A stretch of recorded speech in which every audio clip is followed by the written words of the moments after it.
Anytime my street, I get crazy.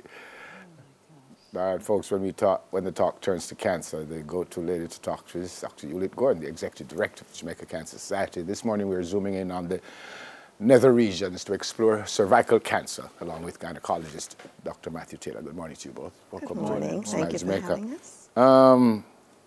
As reading, Jamaica has the highest incidence of cervical cancer? Oh, well, I don't know if we have the highest incidence in the Caribbean. Yeah, well, this is what it says. It relates to the Caribbean. Jamaica has the highest incidence. Okay. If we look at the 2018 Global statistics for cancer in Jamaica, cervical cancer, it was reported that in 2018 we had almost 500 new cervical cancer cases. Okay. I don't know if that's the highest compared to other territories, certainly that do not have as robust cancer screening programs as the Jamaica Cancer Society. Okay. What is of concern to us is that that same report stated that almost 360 of these cases died as a result of the disease, and we are going to assume that primarily it was due to late detection. Right. Now that is a tragedy because cervical cancer is totally preventable, right? By simply doing a pap smear test. Right. And once you're doing that test frequently, then certainly we'll keep cervical cancer at bay. This is one cancer that we can fight. And what it is saying to us at the Jamaica Cancer Society is that we need to do more in public education and health promotion. Hence you are here. Right? Hence we are here, right? What is cervical cancer? Well, cervical cancer is cancer of the neck of the womb. So you have the womb, and then the neck where the baby comes through, and that area is where the cancer gets involved. It's the second highest cancer among women in Jamaica, right? And although, like Hewlett was saying, I'm not sure if it's the highest in the Caribbean, but our rates are very high for cervical cancer. And, you know, as been said before, just doing a pap smear will lower the rates, you know, in this country from cervical cancer. As I said, in preparing for this, I'm actually reading. It says the incidence in Jamaica is 27.9 per 100,000 with a death rate of 15.8 per 100,000. Yes, I think we have improved on that. I think we have brought that figure down to about, I think it's at 17.9 now, using the Ministry of Health latest statistics. Okay. So there has been some improvement there, but certainly not where we need to get to reduce the mortality rates. Yep. You mentioned the pap smear, you both did. Yes. I know in the case of, with me, there's a test that some of the men don't want to do. Is the pap smear an easy test to do, or is there any reason for anyone should be scared to do this? Or? I think the important thing about the pap smear is that, you know, the conception, first of all, the conception of doing the pap smear is that when the pap smear comes back positive, people think that you have cancer. What the pap smear is doing is picking up an area that could possibly become cancer. So by treating it, you can prevent somebody from getting cancer. And the treatment, it doesn't, in vast majority of cases, not going to affect fertility, not going to affect your sex life, not going to cause an undue amount of pain. You know, the treatment is very benign in comparison to the treatment you get if you have cancer. It's like crossing the road.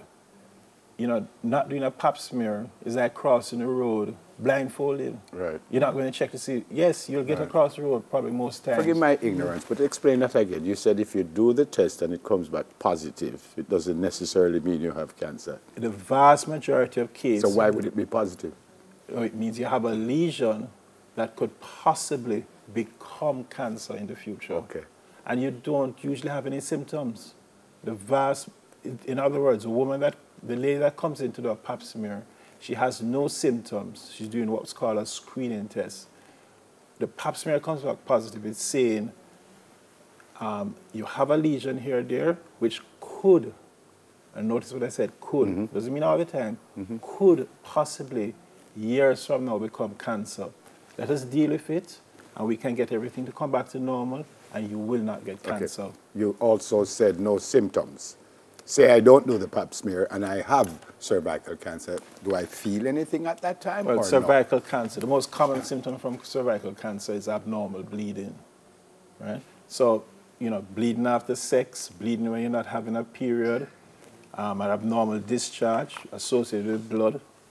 Pain is a late symptom, but abnormal bleeding is the most common symptom. Pain is a late symptom. Yes. And by then it's probably too late. Well, it'll be late, yes. So bleeding is an earlier symptom, but at that stage, it's too late for the pap smear. You're going on to other things now. Right, right. So it's when you examine the patient, you know, the lady comes to the doctor, she has abnormal bleeding, you examine, you see the cancer now, we've passed the stage of the pap smear. The pap smear was before to prevent you from getting to this stage. Yes. Yeah.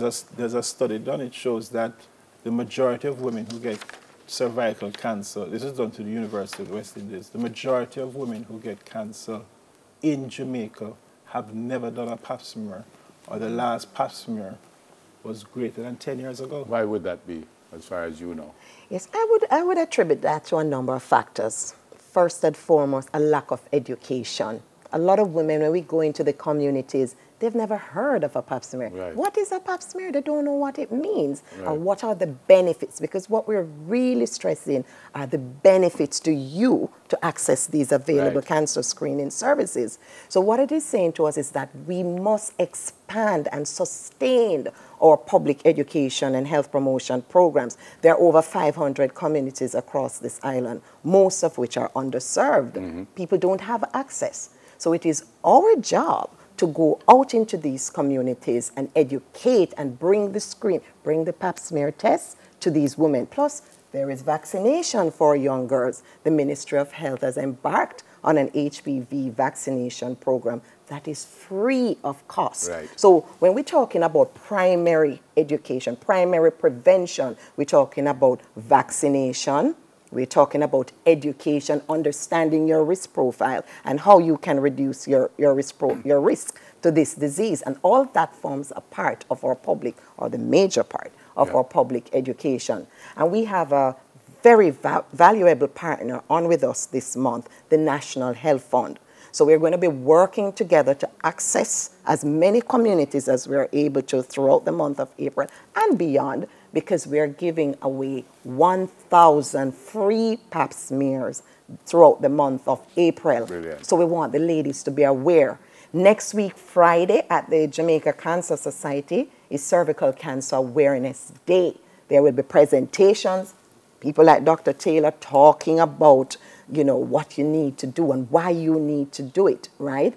And also we'll be giving away the first 100 women in, because, of course, we have limited human resource to deliver more on one day. Will get their pap smears free of cost. We will be out on the streets tomorrow talking to pedestrians and motorists about cervical cancer prevention. And then on Sunday, the 28th of April, we will be having our annual Dr. Joseph St. Elmo Hall Memorial Lecture Series, which again is another educational opportunity. It is free to the public. All our conferences are free to the public, and we'll be honoring Dr. Wendell Guthrie, and he's a household name in this Fantastic. field. Dr. Matthew, you may have answered the question, but I suggested that men with the prostate cancer test, sometimes we stay away from it because we kind of find it intrusive or something. But back to the pap smear, it's something that's easy to do. Is there any... It requires a vaginal examination, all right? And,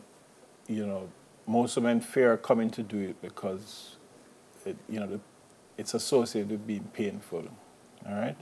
Is it? The pap smear is uncomfortable. Uncomfortable is different from painful. I wouldn't say, it shouldn't be painful. So it shouldn't be done, I mean, anything you do in life can be done painful, but the vast majority of cases, it's not painful, all right? It's uncomfortable. Yes, it's an intrusive examination. You have to look inside the vagina. It literally takes 2 minutes to do. You know, and you get other things. You can see a lot of other things happening at the same time. As far as you know, could that be one of the reasons why the ladies have to stay? Oh, yes. Oh, fear is always very real. There's fear of the test and there's fear of the results from the test. So again, we must address these things in our public education programs, and we strive to do that. But we have to have that, you know, face-to-face conversation to address some of those barriers. How often should it be done, and at what age should you start doing it? Well, the recommendation out here is by 21. Most people would recommend you do it every year, at least. If you're not going to go every year, at least every 3 years. Every 3 years. At least. And you start at age 21. Yes, that's a recommendation. And again, if there's anything untoward, if you do it early, it should be able to be controlled. Pick up right. before the problem happens. Screening is not to find. We're not screening to find cancer. I know. We're screening to prevent cancer. I know. But just in case there is something, if it's found early. Absolutely. That's what it's about, early detection. The gospel of early detection is at the core of what the Jamaica Cancer Society is about, because that's how you have your best outcome. Early detection is key. Good to see you both. Thank you so much. Thanks a lot. Thank you. Executive Director of the Jamaica Cancer Society, Dr. Hewlett Gordon, and gynecologist, Dr. Matthew Taylor. That's it. 10 minutes to your health. We'll do it again next Thursday.